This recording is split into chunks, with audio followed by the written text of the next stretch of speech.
Baptiste Ngoma alongwa na équipe na biso na malembe na place ya tolingi lisusu te.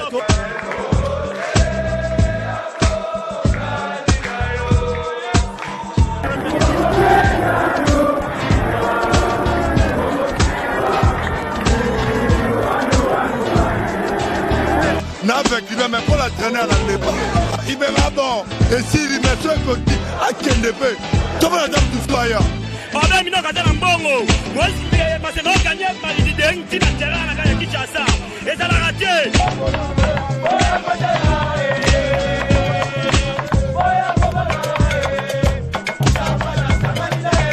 L'équipe est ratée, Wibi. Bandibo, parce qu'on va la première mi-temps. Retour.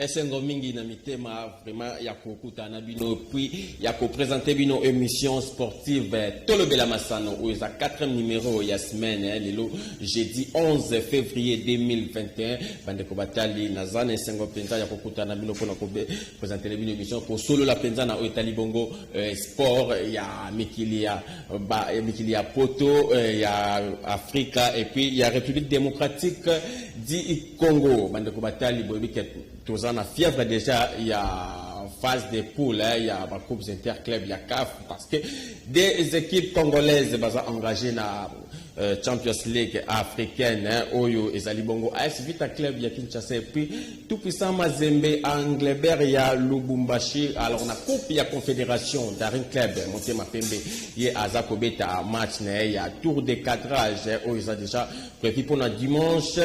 Na niveau ya Égypte, liboso ya Al Ittihad, ya Al Ittihad Benghazi, ya Libye. Bande ko batali wana commandé ko za la menu. Ya émission na biso ya mokolo ya lelo jeudi 11 février 2021 kasina ko za ngamo côté a on a plateau na kobete yango na journaliste confrère na biso oyo ya Apik na kombo ya Merlin Kanza boyebi déjà malamu bisika a prestaka kuna na Apik na émission Apik Sport, voilà. Bande Batali, on a commandé la menu principal, il y a émission na biso Tolobela ma sano ba numéro yangwana lelo to ko sala kande to besana ko sala boko benga boko en direct boko mettre tapé ba point de vue na bino bato bosa ko tala biso na bandaku et pourquoi pas na YouTube na biso ya canal kine télévision bisika wapi bo zwami et puis na émission auto ko tenter ko zope manager agent des joueurs na combo ya José Tumba partir à Suisse wapi pas pour intervenir en direct na téléphone ko peut savoir point de vue par rapport ya élimination ya ba Léopard à niveau de la 6e édition Chan au Maroc déjà a remporté Kiango kasi akoloba pe mingi ndengeni à travers la source présenté na ba joueur congolais bandeko batali to fungola émission ya mokolo lelo na basango nanu ya AS Bantu pour ko esa bino été Stetir souvent AS Bantu ou kamba makana ancien joueur AS Bantu na kombo ya Musée Katalai ye azali kosenga na ba ressortissant nyonso ya grand Kasai baye bana kocha AS Bantu maboko baye bana ko soutenir AS équipe AS Bantu et puis Stetir na bango wana souvent AS Bantu to landa na quelques membres oyo ba komboza ka Stetir wana so kuta omonini to sangani boye oyo comme 3e réunion na biso mais ba fanatique baza awa ebele tozo lancer un message et tozana besoin ba fanatique nyonso tout tozana souci ya équipe na biso oyo ezonga ndenge ezalaka ya tozosenga ba ancien dirigeant tozosenga na ba fanatique ya AS Bantu bazana na Kinshasa awa boya ka ebele ko participer na réunion oyo to pesa na ba idée ba makanisi to ko kozala nango pona bosala ke équipe na biso etombwama équipe eza ko kufate mais équipe eza ko lala équipe so mutu pe alali bala musaka tama zo ronfle oyo la musi na malembe o mona ka ko lamuka ya to senga pe na ba fanatique na biso nyonso baza a na Kinshasa bosala effort boya ko participer na ba réunion boya ba eloko ni tozoluka pona bosunga comité oyo eza sur place eza ko diriger na président Patrick Ali supporter ya AS Bantu na Kinshasa azosenga bandeko na biso nyonso ya AS Bantu o baza na Kinshasa ba ancien dirigeant boya bandeko tosangana équipe na biso e souffrir tant mingi toya tokuta na hôtel Camus d'Inter to bando tsara cotisation pour to sunga équipe na biso doit y aller Sangilai, tout à l'heure, besoin d'aide financière. Quand on a besoin de machine, pour Sangilai, tu as la même idée, pour qu'on voulait chaque joueur et tout. Il doit qu'il y ait un joueur, il a ma boutique, il a ma gamme, il a ma ballon, il y a un entraînement, il a un terrain, il y a un entraînement, il y a l'équipe pour nous faut complètement et là la deuxième division à nous réunion mais qu'est-ce que du PSG il va regretter ba joueur ba di ba ke ba ma moyen na chambre qu'est-ce qu'on va pour ya ko voilà wana ezali bongo bande kona biso AS Bantu o baza ko senga vraiment ba soutien ba tumbola AS Bantu zonga vraiment na ndenge nango ya kalezonga na ampleur nango penda o izalaka na ba année 90 91 93 ti ba 2005 6 ba AS Bantu vraiment et zo baisse penda moko ya makasi. Alors sur ce plateau on est dans nos sacs qui nous que nazana invité moko déjà o azana biso na plateau za confrère na biso Merlin Kanza Azaya Pic, Merlin Okoko déjà na plateau na psikoto sur la par rapport il y a football sport en général kasming football pour na mokola les logo malamu de na c'est OK ba club congolais mais ça to bazanga na ba coupe interclub il y a CAF Kotanga Tarin Club motema pembe na coupe ya confédération tout puissant mazemena AS Vita Club ya Kinshasa na Champions League africaine. Merlin mbote na yo esali mikolo ebele mbote na balani nyonso ya tolobela masano oyo ezomaka na etando ike ya canal Kin Télévision. Voilà, Sengoza on retrouve sur le plateau de la vision. Sengoza talaka le plaisir partagé pour tant à invitation on a raté na ko loupé donc il faut naya. Voilà, il faut oya j'espère que partout déjà dans Kanluka place ni nous va fier déjà qu'il va brancher pour la Golanda Merlin Kanza confrère vraiment c'est un plaisir il y a pour partager le plateau na ba confrère voilà to kota na Ligue nationale il y a football kasito banana na Ligue D pour na ko yebisa bino ete quelques matchs betamaki na 4 poursuite il y a Ligue D il y a zone Est A kuna ba résultat enregistré Ezaboye étoile ya Kivu à Lamina qui vraiment AS Kabashana score ya CB à 0 et puis FC Vivi il a gagné qui Virunga na score ya MB à 0 et puis AS Nyuki a gagné qui Mungano AS Nyuki na Mungano bakabona qui na score de parité MB partout. Alors na classement il y a phase aller Oyo donc étoile qui Vundé en tête avec 33 points pour la 13 matchs joués. Deuxième est OC Bukavu Dawa avec 27 points 13 matchs joués.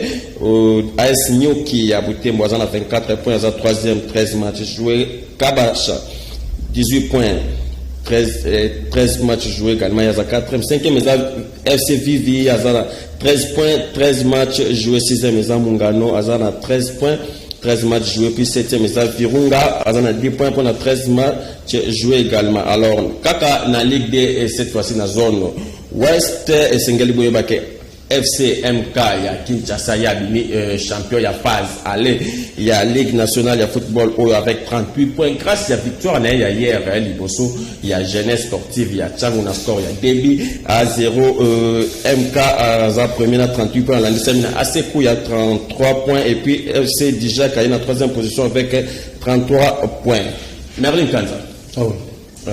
Tout l'année, ensemble, des matchs à Ligue D et Betami attaque on pense sango le bano ko placé par rapport à Ligue D parce que Ligue D vraiment tout le monde en plaire vraiment il y a ma case exacte surtout il y a dans le niveau il y a zone est kuna. Ah oui exactement à ce qui concerne d'abord championnat au Italie Ligue D a Vodacom division 1 au Betamaka déjà na niveau où il y a établi la République démocratique du Congo comme on a qui na phase aller hein comme on est déjà équipe il y a Mokele Kinshasa a dominé cette compétition plutôt ce championnat du début jusqu'à la fin déjà na phase aller a dominé mais si le père organisation moi je pense qu'il y a à boire et à manger pourquoi on a bon parce que pour analyser ma match ça va nous rendre un peu difficile parce que Ligue D les années ont diffusé en télévision d'abord il y a accréditation et puis ça m'a déjà la bateau déjà comment vous avez surtout déjà Covid aussi, ça pose déjà un problème. Donc, vous avez déjà limité. Oh, Isaac et Benjamin, ça m'a pas eu qu'on soit accès de l'été. Mais comme on a le l'organisation, moi, je pense qu'il faut te le bélango, parce que l'idée, façon de bêta mélanga, moi, je pense qu'il y a vraiment à boire et à manger. Au papa, d'où pas là, il y a un carte.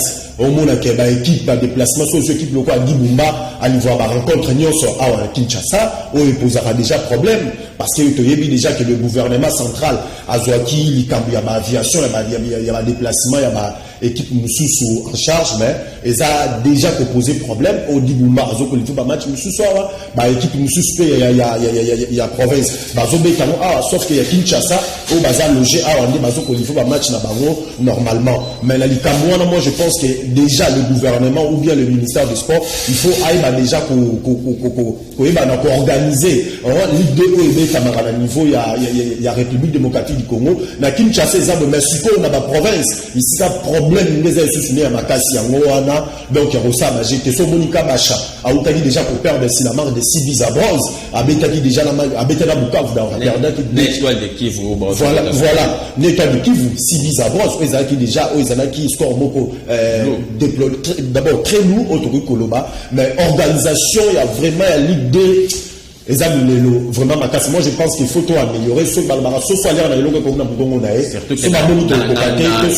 la zone centre-sud, kuna équipe net Ice Bantu pour l'axabande de structure. Ice Bantu vraiment Azakaratuna avec pas même 5 matchs. Voilà. Déjà l'Ice Bantu a même pas 5 matchs, mais déjà MK Awa, déjà à MK à Silici déjà premier, il y a phase aller. Ils ont déjà proposé problème. Comment est-ce que phase aller si la Moutabini premier, mais dans la zone Moussou, Moutabini même pas 5 matchs. Déjà il y a un problème de l'organisation. Les Kawana. Puis l'organisation des photos, j'étais là toujours. Comme dit la football, organisé. Et puis tout le monde a dit tout le monde a expert, qui va avocat, mais comme expert, il y a casse, même les compétences, il y a aussi la calendrier, et qu'on correspondre dans la zone. Moi, je pense que comment nous avons un problème sérieux, surtout dans la communauté libale, parce que ma opposition, surtout, et ça mais comment l'organisation a livré moi, je pense qu'il y a un problème. Mais surtout, ça va se démentir d'experts expert à CAF, expert en matière de... Mais pour avoir ça à calendrier à Pamba, il y a l'idée, pour être à la conforme, dans la zone Moussou, je pense qu'il y a un problème. Place n'a pas faut à la porte pour mériter. Voilà, puisque le bel calendrier, c'est que commission de gestion de Ligue nationale et à football, le Kamamakana, Bosco, il y a déjà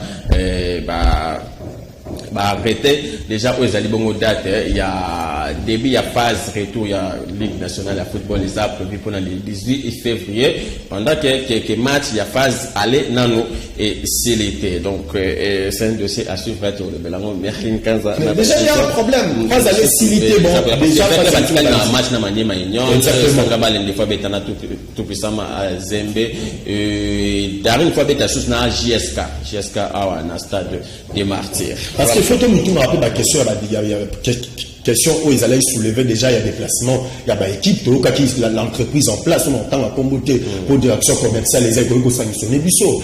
Autant à comboter entreprise, il y a en place aviation, ils allaient qui et ben déjà pour énoncer la Ligue nationale de football pour battre un contrat, parce que le gouvernement a signé un papier pour avoir frais à déplacement avec l'équipe Nyonso. Mais jusqu'à présent, selon l'information, le gouvernement n'a pas encore remboursé à Foutina Mongo, l'entreprise, on a payé, mais déjà il a foutu que contrat pour que l'équipe va déplacer la donc même si faut déjà calendrier à phase retour et demi ligue phase aller match monsieur et Titali déjà entreprise en place a menacé déjà un contrat pour gouvernement na muta fouti bon to éviter ceux qui n'ont pas mais quand tout voilà, pour éviter ce que tu mais tous pour espérer que le Canadien se fait ici là parce que pour les années 2021 année 4 ans besoin football et que les bosses monique tout coup t'en a pas problème à niveau ya Cameroun kuna avec élimination ya Balopa Merlin Kanza Balopa ba zaki éliminé na ba condition au ba zaki éliminé to kozonga la susu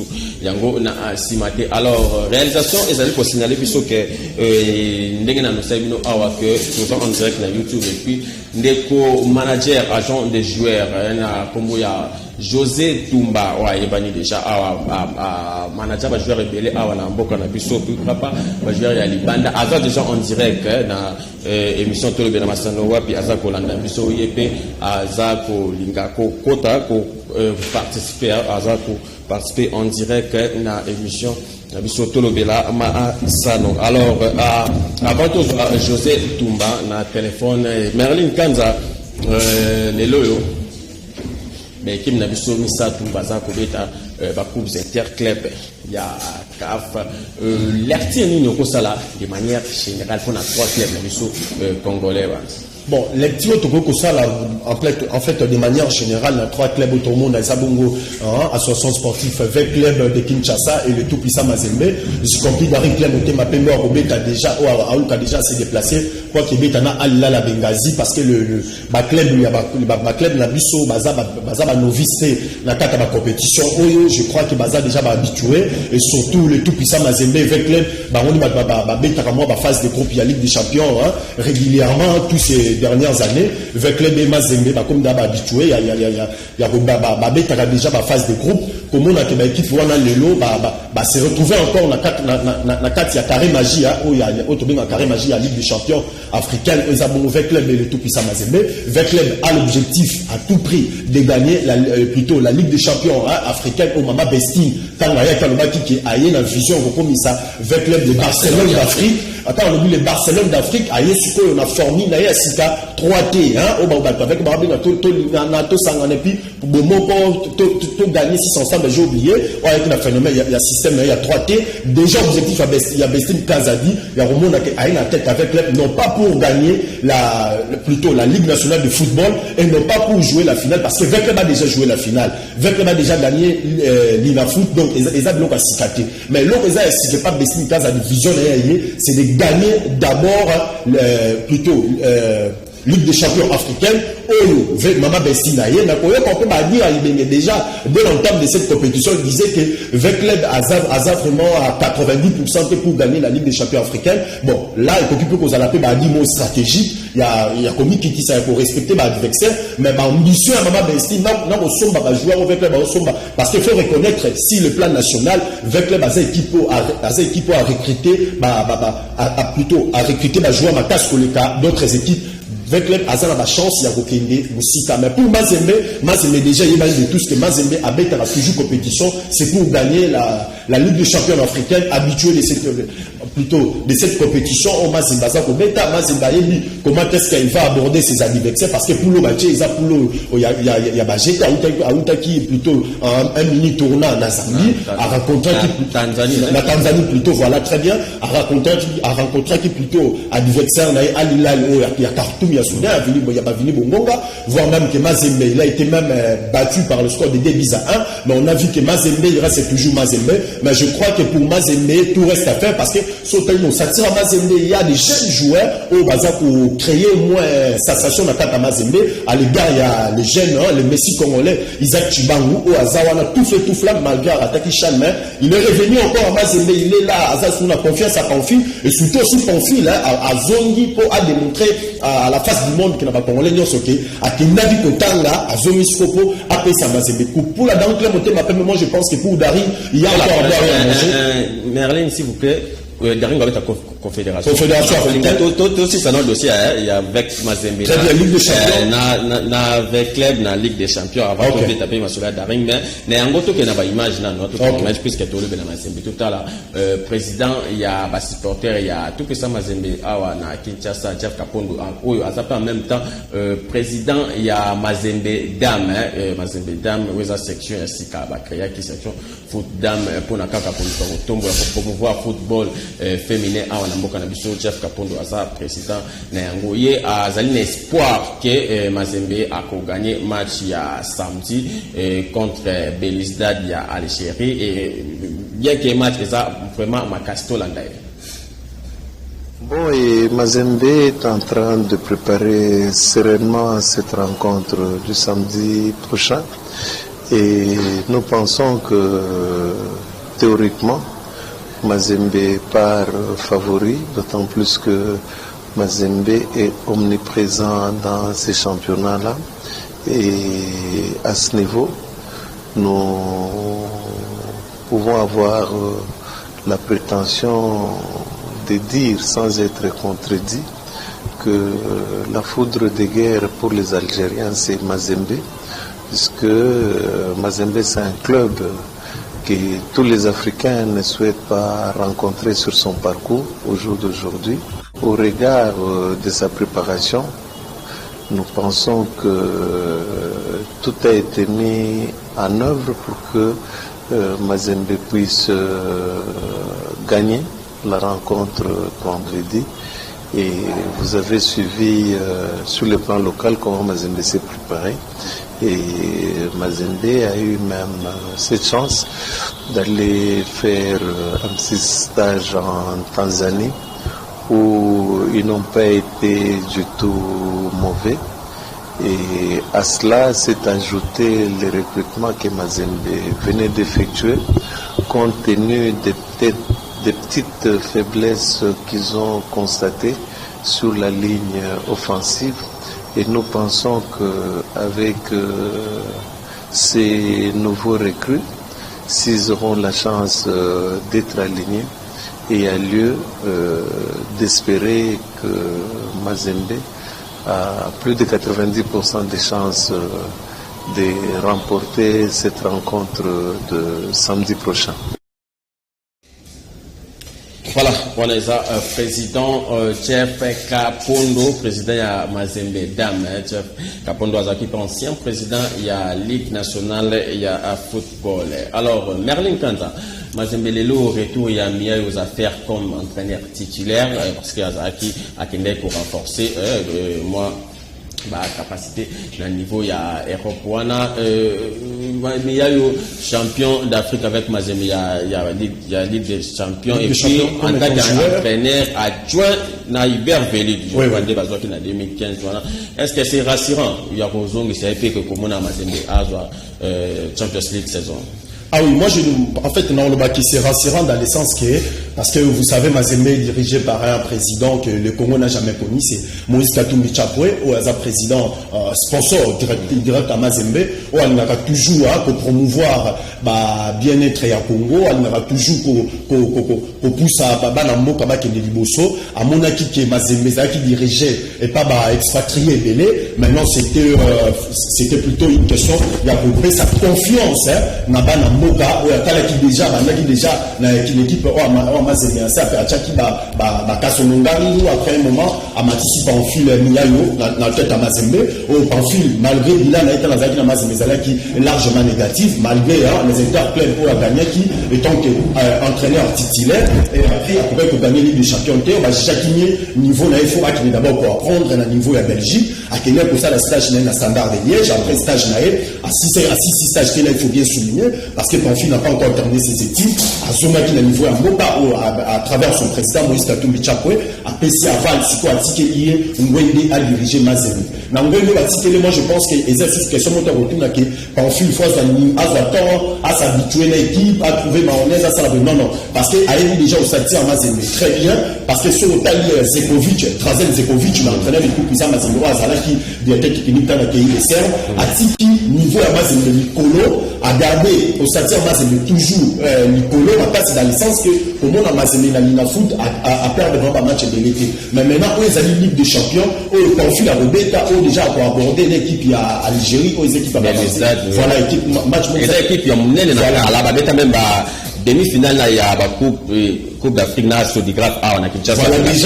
Déjà c'est une rencontre où les a déjà constaté c'est très difficile à Pamphile premier test en Pamphile position on est premier test jusqu'au bataille défi pour les Bosso à relever mais je pense avec le Sati au Pamphile il y a Zanango na café crème chacun plutôt joueur à Zanango ou bien talent bien joué Moko dans le match il y a des Actubango il y a des Kabacho Chongo Mazembe a recruté encore à étranger jeune joueur signé un contrat 5 à 5 ans. Moi, je pense qu'avec l'accompagnement d'Isaac Tchibangou et de Pamphile, voilà, d'autres joueurs, ça va permettre à Pamphile de réaliser plutôt rêve où arriva depuis longtemps à premier entraîneur africain comme étant joueur, à gagner la Ligue des Champions, et puis comme étant deuxième entraîneur, et comme étant premier entraîneur, il y a tout puissant Mazembe. Voilà, merci Merlin Kanza. On dirait tout puissant Mazembe, nous avons appelé à AS Vita Club à Kinshasa, à Kobeta. Lobby vendredi 12 février, dans le stade du Martyr, match à 20h, juste, chers téléspectateurs, supporters sur AS Vita Club, inutile pour effectuer des déplacements au stade du Martyr, parce que match ça à huis clos, donc beaucoup au côté à Tebotalango, Kaka, Nabanda, Neango, nous avons invité Binoto Kende, Kotala, match il y a 16e de finale au AS Vita Club à Ganyaki, équipe il y a Young Africa, il y a Swaziland à un stade de Martyr, il y a 4 buts à 1. Attention, sur chaque conseil l'addition pour ne pas leur créer la différence. Alors, ils sont à 3 contre 2. À 3 contre 2, que vont-ils faire? Les joueurs de Veclo peut-être pour le deuxième but.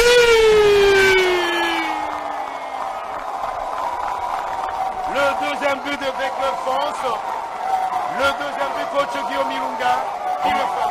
Comme nous l'avons se retrouver au Chan, au Cameroun, à partir du 16. Et là, c'est le football. Mais le temps pour nous de dire que Veclo est en train de pousser maintenant sur l'accélérateur. Ils sont à 4 contre 4. Peut-être pour le troisième but de Veclo. C'est le but. C'est le but, coach Guillaume Ilunga. C'est la 30e minute là. Fonce, coach Guillaume Ilunga. Je l'ai bien dit, si le club accélère le jeu, c'est un match qui pourra terminer avec beaucoup de buts. Voilà, le club a compris, il a accéléré le jeu avec l'entrée de Jérémy Humbert. Maintenant, il est peut-être assis. Et là, la transmission. C'est juste un problème de déconcentration. Il ne faut pas arriver, c'est une déconcentration. Voilà. Et le but. Mauvaise relance, déconcentration. Les joueurs n'étaient pas en place. Cette équipe a profité d'une contre-attaque de récupérer dans la moitié du terrain. C'est comme ça que le football est haut niveau. Il ne faut pas pêcher dans des petites erreurs. Ça, ce sont les fils et des autres filles du terroir pour qu'ils arrivent à encadrer les jeunes dans les sports. Peut-être pour le 4e but. Le capitaine Jésus. Plutôt, le capitaine. C'est plutôt Jérémy. Je l'ai confondu. Sa corpulence à celle de son capitaine. Le 4e but. Une victoire éclatante, coach Guillaume Ilunga. Je l'ai prédit que si le club accélère, c'est un match qui pourra terminer par beaucoup de buts. Vous êtes en train de me donner raison. Et cette compétition du Chan, on l'a remportée à des reprises, en 2009 en Côte d'Ivoire et en 2016, là c'est l'action peut-être du 4e but.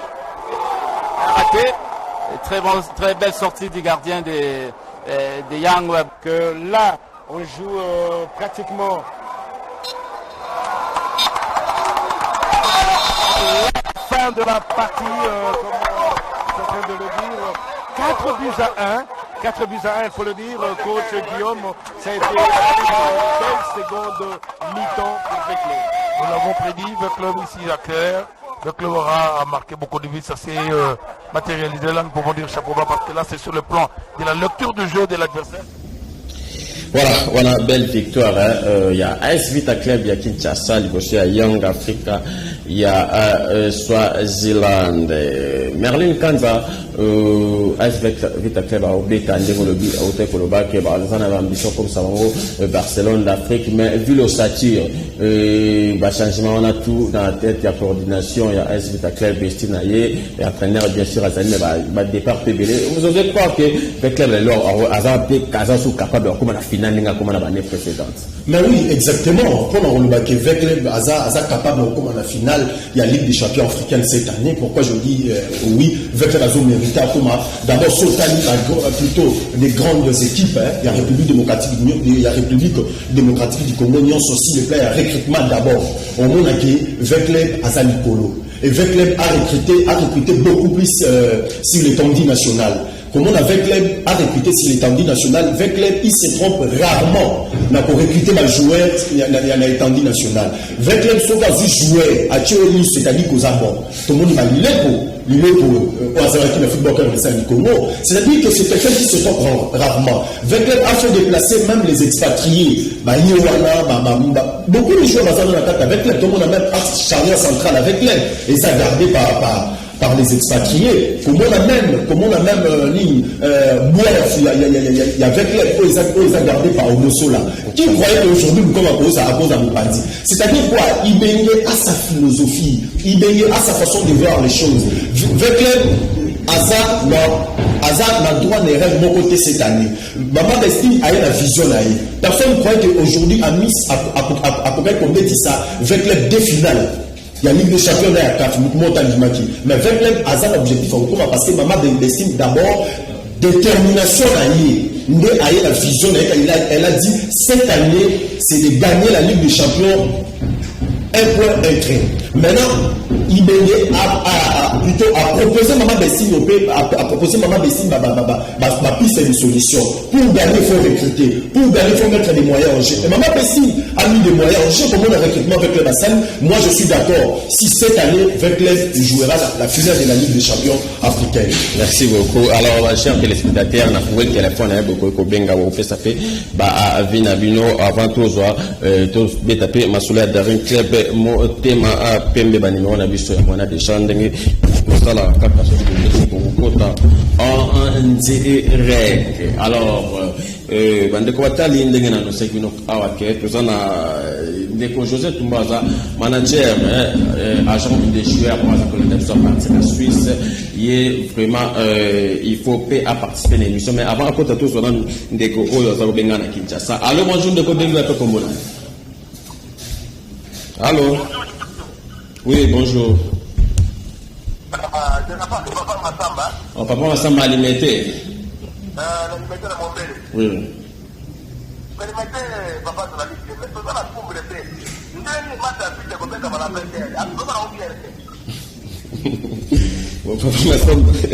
Merci beaucoup, Papa Massamba. Donc, on est en arrangement, il y a le gouvernement congolais, Fédération congolaise de football, la Confédération africaine. Mais, la Confédération africaine n'a pas chaîne partenaire à travers le Canada Bango, et je passe à la match par rapport au Yaba.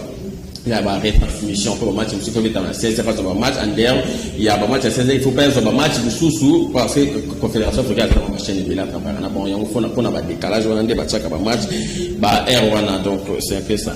Allô, bonjour, de combien de peu comme on a. Allô? Au Benga Selembao. Oui, de Kotozolanda. Loba papa. Yango naza ko expliquer awa ndeko na ngai donc eza par rapport kaka il y a ba retransmission ya ba match na niveau ya confédération africaine. Alors to kende pe na niveau ya Suisse poto zwa un manager ka José Tumba oyo aza en direct ya Suisse wana. José Tumba oza kolanda biso. José Tumba d'abord mbote na yo et puis boni basango na niveau ya Suisse kuna surtout que pays que boza na confinement na niveau na bino kuna eza koleka ndenge nini. Bonjour Mopanzi Sango, bonjour Joe Mutombo. En tout cas, confinement, ils ont se passer, bon, n'a moi pas si caca, mais bon, on est obligé de faire. Mais en tout cas, je conseille Nabatou, se protéger vraiment, maladie, ça vraiment, donc il faut vraiment que se protéger. Mais on fait avec, même confinement, et Bomipe, Makamobili, dans le secteur, il y a football, notamment le transfert, les autres, là, vraiment, moi pas si, mais par la grâce de Dieu, Toibi que Kalaté est aussi là, et puis on pourra reprendre notre vie normale. Voilà, Kalaté est aussi là, José Tumba, Tozana Kaka. Alors, José Tumba, Tolandio, mini vraiment, na radio, na réseaux sociaux, vraiment, vous avez déplorer élimination, il y a RBC na niveau, il y a Chan. José Tumba, pourquoi il s'agit qu'est-ce qui n'a pas marché na Léopard, il y a le démocratique du Congo pour se qualifier, comme la demi-finale, pourquoi pas 6e édition à Chan. Ce qui n'a pas marché, Zaga O Naloba toujours, Naloba Kango toujours. La fédération, il y a un groupe de gens qui ne travaillent que pour l'intérêt Moussoussou, autre que Oezaya Football. Parce que Nazo Lobango plusieurs fois, préparation et équipe nationale, et Zozala, jamais bien. Nako répéter makambo yo ngana lobaki na radio moko local eza que muto a qualifié équipe pour na CHAN eza Christian Tsengi Biembe. Bolongo lié botie miyayo. Bolongo lié botie ibenge. Pour na choix ngai eza problème nangate. Mais le problème tango batia ki ibenge, il fallait pas balongo la mako. Parce que on dirait bazota la musikate. Tant bataki ibenge, il fallait pas balongola mako. Il fallait pas trouver formule où yoke ibenge azala mais maku azala. Parce que na ba coach nyoso batiaki wana, ba coach nyoso ba banda beta Coupe d'Afrique et puis surtout to yebike balinga beta Coupe d'Afrique ba le 8, le 7, le 8. Coupe d'Afrique banda sur le 16 sur le 17. Donc ce qui m'a kwatikala ki na staff alingaki ko banda préparation un peu plus tôt na groupe moko ya ba joueurs. Mais ngai nazolo bango eloko yo babengi coordination des équipes nationales ezo sala musala nango te eloko wana il faut ekufa to ba changer batu o bazawana parce que mboka na biso tant que ekozala kaka na batu wana bazo diriger structure wana eloko moko te ekosalema. Je le dis, je le répète, batu bazo yokate na ko continuer ka kolobake tant que préparation est aux alatés et l'okomoko au salématé. Parce que ceux qui totali équipe nationale, par cause à Babanda qui ceux qui bat le 8, va se regrouper le temps à voyage, donc journée moko koufi, le 8 on était là ils sont 9 jours. Ce qu'on l'ongoli ba journée à bavol, donc et tout ça, mais c'est n'importe quoi préparation à auto à l'inango. Ngai na eba que tous allez éliminer parce que on n'était pas bien préparé. Oui, José Toumba, au lobby qui est au Eba qui est éliminé. Alors, et là, on dit c'est net contre Cameroun, où il faut même marcher pour RDC Azala éliminé. Bon, bien qu'il y ait peut-être par rapport à l'organisation, mais un match, et là, on dit que c'est qui RDC et qui a le parlement de et marcher pour Azala éliminé. Bon, et loko police biso surtout mingi na match à Cameroun, eza intensité Cameroun a tchaki. C'est-à-dire Cameroun a banda ko banga biso ayeba ki pe que sur papier to ali kolona bango, mais tant ou pe bon ba erreur individuelle et pe si bango opportunité, erreur moko est compliqué biso après ba tikeli biso balle ba komi ko défendre. Bon. Voilà, c'est ça balle batu il faut ba ke balle za sous te kaka technique, tactique, même mental peut jouer. Donc, comme on dit en français, les Camerounais en voulaient plus que nous. Voilà, c'est tout. Mais José, dans les différentes interventions, José, pour beaucoup plus pour s'attaquer à la Fédération congolaise de football, Mini Postor, Marie. Est-ce que c'est parce que le lot de musica et que ça peut vraiment na makambo belé ou les cana ah na mboka na biso yango vraiment le lot comment voilà ça va mon chapeau comment qu'on quitte la banque pour ça bango ber ou peut-être tant sous bango baza vraiment na responsabilité il y a échec peut-être il y a ou pas. Bon, na ba intervention nanga na tikala jamais ko attaquer la personne Constant Omar. Mais ce que l'ingina vérité, c'est que je reproche au président Constant Omari, c'est son laxisme. Ninga talaka makamso ndika zo monangote alors que ezoboma nai. Mais ngana takaka mingi makambo oyo etali structure oyo basala pour memela biso ba idée et memela biso ba makambo ebele structure oyo babengi coordination des équipes nationales. Lelo Congo mobimba il faut bayeba ke na kati ya fédération wana il y a des gens oyo bazui biso en otage. Moi j'appelle ça un braquage. On a braqué notre football. On est victime d'un braquage du football congolais et pas il y a une partie, il y a Batu Moko Bazana Katia Fekofa. Et ça doit cesser. Tout le monde a cassé l'équipe nationale est poli, il y a des gens qui sont morts pour la makambo équipe nationale. Mais Toro Zouatka, Tebino Botala Kapuch Nabino, Bobo Sanamakamu Soso, Bota la préparation T, parce que chaque fois c'est le même disque qui revient. L'État Bimisi Mbongote. Mais l'État Bimisi Mbongote, Bobanda ta préparation, après tant l'État Bimisi Mbongo, Bongo Kende. Bozo exemple à U20. U20. préparation l'État bimisi monté. Mais bakoka banda préparation na bango bien. Bazo ça la préparation diga ko batam. Bon exemple il y a stage ou tout ça là qui na match Angola. Mais on est à la Guinée, stage à l'association. Que petit mot baza kuna que no benga e poto ya ko sala nani. Non, makamana il faut ici là, il faut tout comme professionnel, tout viser excellence. Et avec ces gens-là, rien ne va changer. Ok, Joseph Toumba, Tozanayo, deux dernières questions pour To Kabwananayo. Joseph Toumba, ces derniers temps, tous on a sous Joseph Toumba, aux autres travail, sous comme manager à la République démocratique du Congo, c'est-à-dire que aux assos pour manager les joueurs congolais, qu'est-ce qui se passe? Aux assos en bon terme, on a des dirigeants congolais, tout les joueurs congolais, ou bien au Baïno, quand on dit que non, dirigeant congolais, tout joueur congolais, vraiment, ça pour respecter, pour traiter tant que bazo comme na bamboka ou yoza comme mabango. Oui, en fait, et le réseau s'est passé ça qui n'a eu la déception et belé na ba joueur congolais, notamment Oyo Yasuka, il y a Onga kanisa que moi nanga Bouanga Jonathan Varane ou Renaissance. Bango nyonso bana même procédé. Au bundi po petua na ngam na zwa ye na bale na ye ya zelo tina ninga koma na Renaissance nga. Mais agent mokoye azuye mbala mo petia signé akosi bato aza na Bruxelles ake soki Pologne na yoki akomi na Tchéquie azotambola carrière na ye ça fait presque une année azobeta te bon na ebité banana. Non, c'est vraiment une déception, il y a pas joueur.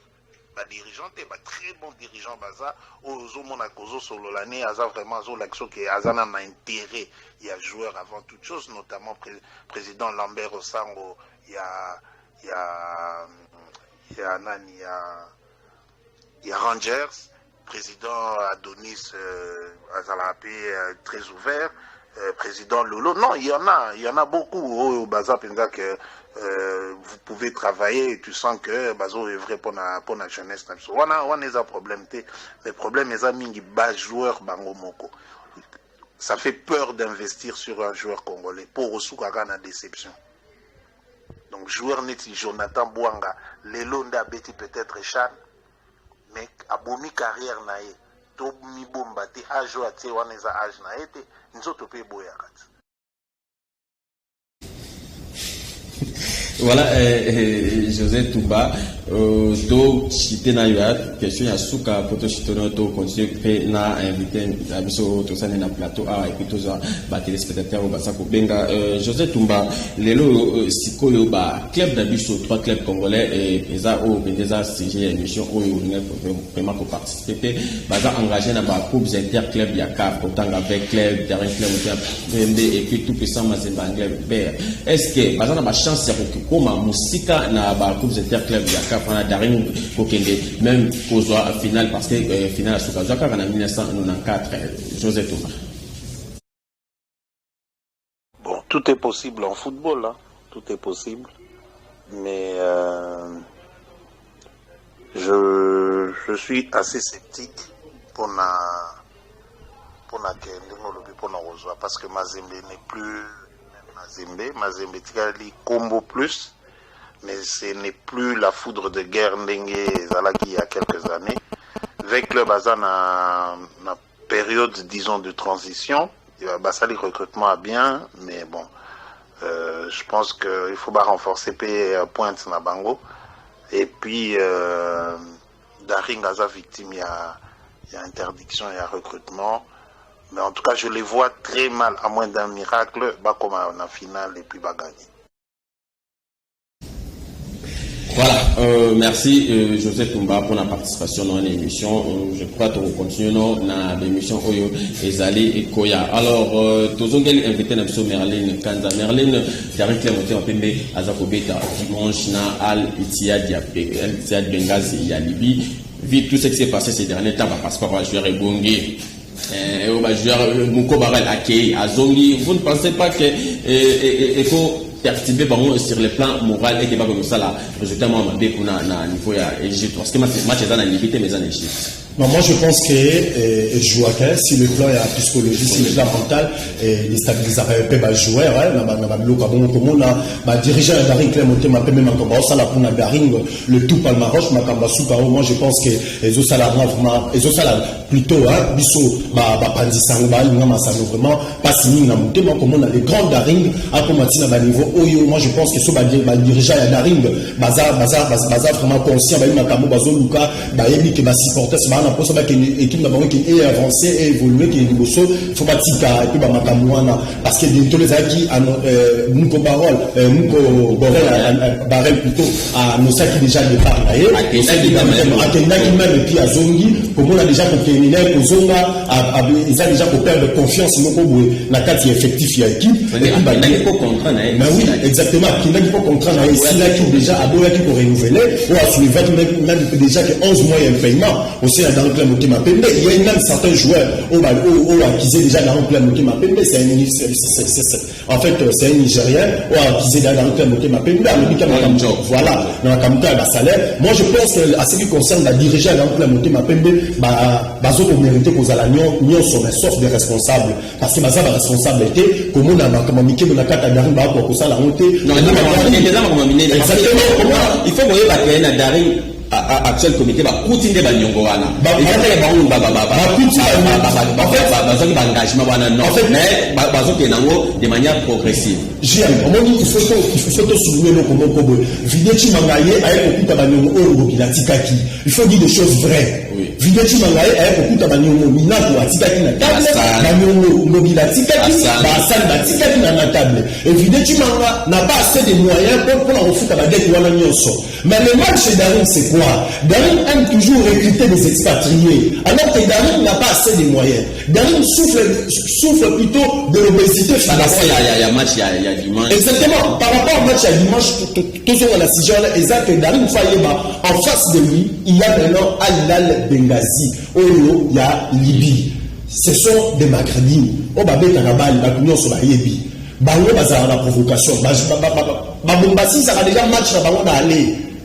Sur le pays, plutôt les équipes maghrébines, si ça va déjà un match dans le aller. Daring, il faut jouer beaucoup plus la vigilance parce que Libye, ce n'est pas Al-Hilal la Benghazi, les équipes vont enquêter, les équipes il y a le football africain très bien. Il y a aussi déjà le moment où il y a déjà qui est dans le club Moutima Pembe. Il ne faut pas oublier Isaac Ngata dans la communication l'état Daring, ça a tirage au sort. On dit que pour le moment, dans le moment où Azaki on a idée. Il y a Al-Hilal la Benghazi, mais pour le moment, je pense, Isaac Ngata, comme étant un bon technicien, a sali déjà la recherche, a élu l'équipe unie par remettre à la barre. Comme étant un patriote, je pense que Daring Moutima Pembe, il va faire mieux et puis il va essayer de se qualifier dans Carré Magie à Interclub de la CAF.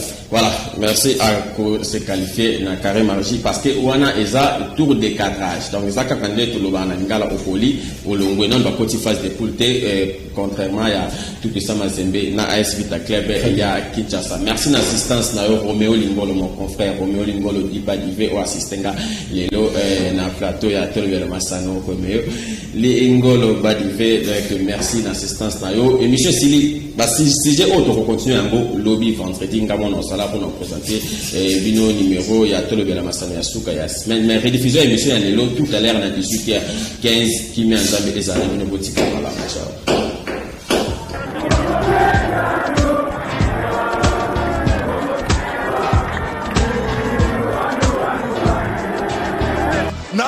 Mais pour la traîner à la débat, il verra bon. Et s'il met ce côté, à Kendebe, comment la dame tout fire?